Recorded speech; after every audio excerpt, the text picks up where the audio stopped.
नमस्ते दोस्तों। चलिए सीधे चलते हैं आज के इस नए विश्लेषण में। आज का मुद्दा सच में बहुत ही कमाल का है। हम बात करने वाले हैं प्राचीन पौराणिक कथाओं और पूर्वी दर्शन के एक ऐसे रहस्य के बारे में जो शायद आमतौर पर इतने गहरे तरीके से डिस्कस नहीं होता। बला और अति बला मंत्रों का अद्भुत रहस्य, the epic and the ether. एक बहुत ही प्रोवोकेटिव सवाल से शुरुआत करते हैं। एक बार कल्पना करते हैं, एक आम इंसान किसी ऐसे अमर यानी इमॉर्टल खतरे का सामना आखिर कैसे कर सकता है जिसके पास सीधे सीधे 1000 हाथियों का बल हो। सुनने में बिल्कुल इम्पॉसिबल लगता है ना? Okay, let's dive into this. चलिए इस कहानी की गहराई में चलते हैं। Section 1, the threat in the forest. Dandakaranya का मंडराता हुआ अंधेरा। कहानी शुरू होती है 16 साल के राजकुमार रामा और ऋषि विश्वामित्र से। राजा दशरथा इसके बिल्कुल खिलाफ थे।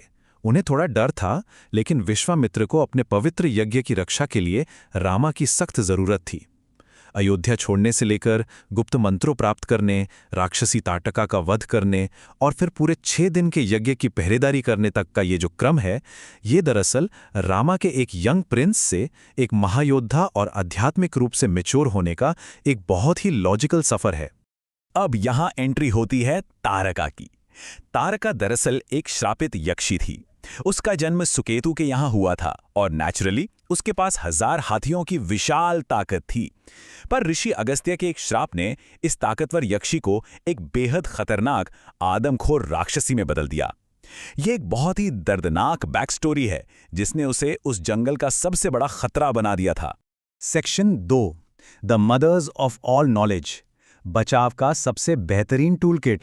इस घनघोर और डार्क जंगल में जिंदा रहना कोई आम बात नहीं थी और इसलिए ऋषि विश्वामित्र ने उन युवा राजकुमारों को एक ऐसी गुप्त विद्या सिखाई जो लिटरली एक सर्वाइवल गेम चेंजर थी।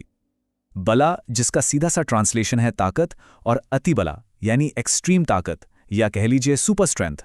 इन्हें सिर्फ कुछ आम शब्द मानना गलत होगा। ये सीधा सीधा अनंत वाइटैलिटी और शक्ति का एक अनमोल उपहार थे। और इन मंत्रों का असर वो बिल्कुल इमीडिएट होता था। इन्हें पढ़ने के बाद भूख नहीं लगती, प्यास नहीं लगती और थकान का तो नामो निशान नहीं रहता। इसके अलावा ये इंटेलेक्ट को बूस्ट करते हैं और सबसे जरूरी बात, युद्ध में एक अनबीटेबल एज देते हैं।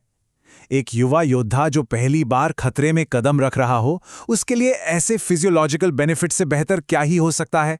Section 3, slaying the demons. इन मंत्रों का परीक्षण। और फिर इन गिफ्ट्स को एक्चुअली एक्शन में आजमाने का वक्त आ ही गया। युद्ध शुरू होते ही एक भयानक धूल भरी आंधी छा जाती है। शुरू में रामा थोड़ा हिचकिचाते हैं, आखिरकार किसी महिला पर वार कैसे किया जाए, पर अर्जेंसी समझते हुए वो एक्शन में आते हैं। पहले उसके हाथ काटे जाते हैं और सूरज ढलने से ठीक पहले, क्योंकि ध्यान रहे सूर्यास्त के बाद राक्षस और भी इनविंसिबल हो जाते हैं, सिर्फ एक तीर से उसका अंत कर दिया जाता है। उस इंसिडेंट के बाद अगले 6 दिन तक ऋषियों का यज्ञ बिल्कुल शांति से चल रहा था, एकदम ट्रैंक्विलिटी थी। लेकिन अचानक आसमान से खून की बारिश होने लगी। Literally a sudden torrent of blood. ये राक्षस, मारीचा और सुबाहु के आने का भयानक संकेत था। सारी की सारी शांति पलक झपकते ही केओस में बदल गई। इस अचानक हुए हमले को रामा ने बिल्कुल स्विफ्ट और प्रैक्टिकल तरीके से हैंडल किया। मानवास्त्र चलाया और मरीच को सीधा 100 मील दूर समुद्र में उठा फेंका। 100 मील अपने आप में बहुत बड़ी बात है। फिर अग्नियास्त्र यानी फायर वेपन से सुबाहु को ढेर कर दिया और वायव्य अस्त्र से बाकी राक्षसों को हवा में उड़ा दिया। ये रॉ इफेक्टिवनेस का एक परफेक्ट डेमोन्स्ट्रेशन था। Section 4, beyond physical strength. पौराणिक कथा से रूपक तक। अब कहानी का फोकस थोड़ा शिफ्ट करते हैं और उस डीप मेटाफिजिकल मीनिंग की तरफ बढ़ते हैं। एक सरप्राइजिंग फैक्ट यह है कि बाला और अतिबाला मंत्रस का असली ओरिजिन रामायण में नहीं, बल्कि बहुत ही प्राचीन सावित्री उपनिषद में मिलता है। दरअसल इनकी रूट्स गायत्री मंत्र से जुड़ी हैं, जिसका मतलब है कि ये सिर्फ लड़ाई के हथियार नहीं, बल्कि स्पिरिचुअल नॉलेज की एक कड़ी है। And this brilliantly illustrates the core concept. अगर हम इन दोनों को कंपेयर करें तो बला को हम बॉडी की काइनेटिक एनर्जी समझ सकते हैं, वो एनर्जी जो रूप बदलती है, जो फिजिकल लिमिट्स को तोड़ती है। वहीं अतिबला इनफाइनाइट पोटेंशियल एनर्जी है। ये एक ऐसी इम्यूटेबल कॉस्मिक पावर है जो इमॉर्टैलिटी की तरफ ले जाती है। एक तरफ फिजिकल एनर्जी और दूसरी तरफ कॉस्मोस की पोटेंशियल एनर्जी। क्या जबरदस्त कॉन्ट्रास्ट है। इस पूरे आइडिया को एक बहुत ही खूबसूरत एनालॉजी से समझाया जा सकता है। जैसे समुंदर से बनी एक नमक की गुड़िया वापस समुंदर में ही घुलकर अपना अस्तित्व खो देती है। ये मेटाफर दिखाता है कि कैसे एक एनलाइटेंड इंसान अपनी फिजिकल काइनेटिक एनर्जी को वापस उसी इटर्नल कॉस्मिक सी में मिला देता है। The whole shebang is about merging with the infinite. इस फिलोसॉफिकल पिविट को अष्टावक्र गीता का ये वर्स बिल्कुल परफेक्टली ग्राउंड करता है।